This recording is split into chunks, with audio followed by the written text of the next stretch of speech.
When I saw my nephew in the bedroom with his tool, I went crazy with desire. I couldn't hold back. Today I will tell you how I teased my nephew for a month until he couldn't take it anymore and came for me at night. My name is Karen. I am 38 years old, and I am married to David, who is 46. We live in a spacious house in Charleston, SC, and we have no children. David is a truck driver. He works long hauls and makes good money, but he often leaves me alone. My sister asked if her son, Eric, could stay with us for a month while he studied for his military exams. David, being the kind of man he is, quickly agreed. When Eric arrived, I was surprised at how much he had changed since I had last seen him. He was no longer the boy I remembered. In his 25s, he had become an attractive young man with a nice athletic body that was impossible to ignore. When Eric walked into our house, I greeted him warmly. "Eric, you've grown so much. Look at you, so handsome and strong. I bet the girls are just fawning over you," I teased. He just laughed and said he was too focused on his training and studies to worry about girls. I was intrigued by his serious, committed attitude and couldn't help but feel a certain fascination with the differences I noticed in him. That week, David had to leave for another business trip, so it was just Eric and me in the house. I had already begun to make small attempts to get Eric's attention, though he might not have realized it. I wore a slightly more daring outfit to dinner, and Eric seemed polite but distracted. When he offered to help me in the kitchen, I couldn't resist asking, "Don't you think this outfit is a little too revealing? I hope it doesn't make you uncomfortable." "No, Aunt Karen," he smiled, his voice wavering slightly. "You look gorgeous, really." I noticed his eyes linger on it a little longer than usual, and I realized I had caught his attention. One afternoon when we were doing the dishes together, I dropped a spoon on the floor. As I bent down to pick it up, I felt his eyes on me, and when I stood up, I saw him change. He was quieter, his movements a little nervous. When I asked if something was wrong, he gave me a quick smile. "No, Aunt Karen, everything is fine." But his demeanor said otherwise. I couldn't help but smile, realizing he was feeling the same tension I was. That night, after a quiet dinner, I went to check on Eric. I heard him talking on the phone and curiosity took over. "God, my aunt is amazing. I swear it's like she's checking up on me," he said. My cheeks flushed as I listened.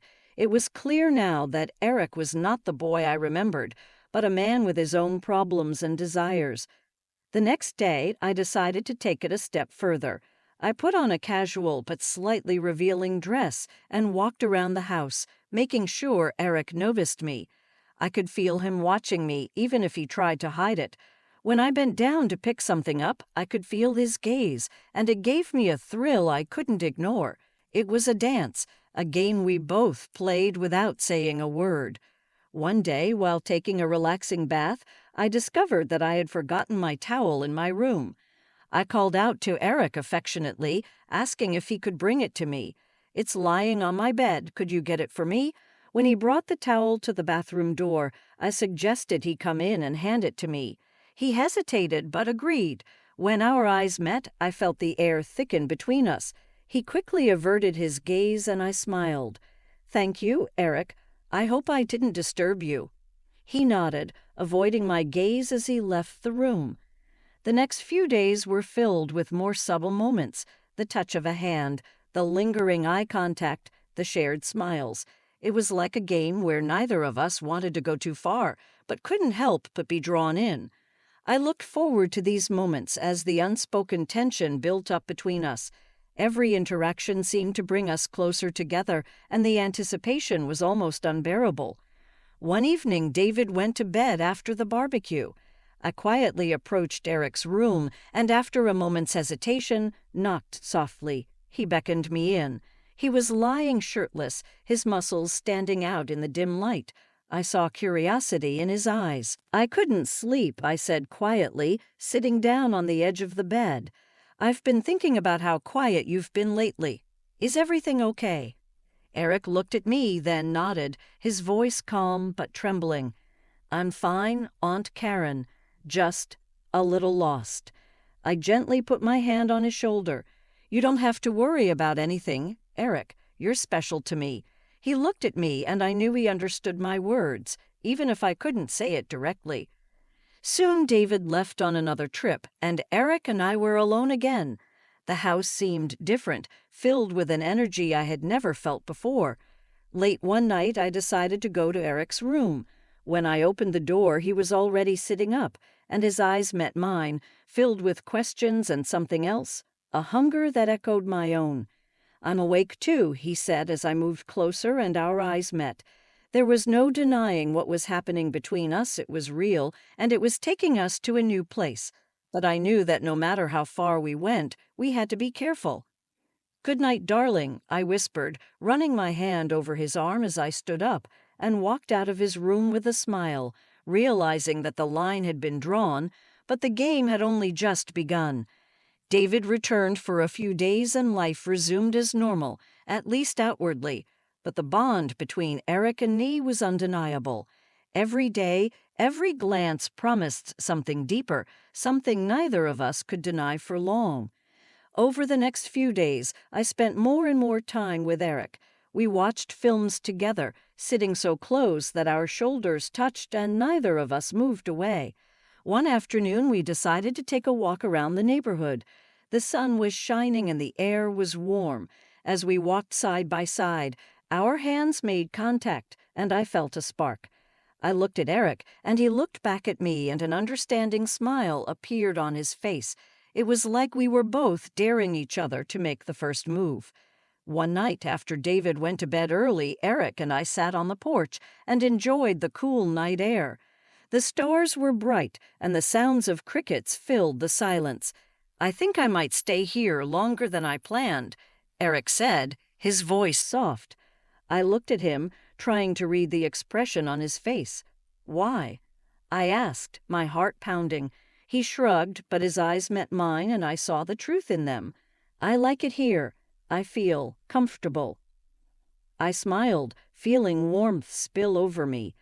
"I like having you here too, Eric." The words hung in the air between us, filled with unspoken meaning. He reached for me, and his hand rested on mine for a moment before he pulled away. It was enough to send a shiver running down my spine, and the promise of something more frozen between us. The next day, David left again for another trip, and as soon as the door closed behind him, the atmosphere in the house changed. It was as if a weight had been lifted off of us, and we were free to explore everything between us. I began to stand closer to Eric. My touches became more prolonged. One afternoon when we were in the kitchen, I accidentally spilled water on my shirt. "Oh no," I laughed, looking at the wet spot. Eric looked at me, and I could feel the tension between us. "Do you need a towel?" he asked. His voice was almost a whisper. I nodded, and he held one out to me, his fingers touching mine. Our eyes met, and for a moment I thought the world had stopped. There was anticipation in the air, and I saw the question in his eyes.